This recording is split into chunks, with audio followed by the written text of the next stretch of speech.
আমরা আজকে বাড়িতে মেম্বার 2টা মাত্র, আমি আর আমার বোন। তো আমাদের আজকে দুপুরে খাওয়া দাওয়া করছি কিছু স্পেশাল জিনিস।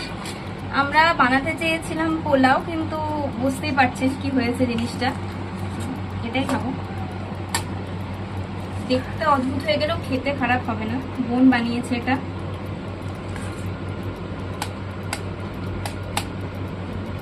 আর সেই সঙ্গে কালকে মনিমা চিকেন পাঠিয়েছিল, সেই চিকেনটা রাত্রে আমরা খেয়েছিলাম এবং তারপরেও আজকে থেকে গেছিল, তাই জন্য এটাকে ফ্রাই করে নিয়েছি আমরা আবার।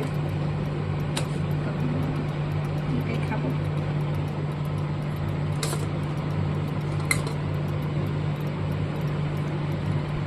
দেখতে দারুণ হয়েছে, চিকেনটা দেখতেও ভালো হয়েছে, খেতেও ভালো হয়েছে, কিন্তু এটা দেখতে না ভালো হলেও খেতে অসাধারণ হবে আমি জানি।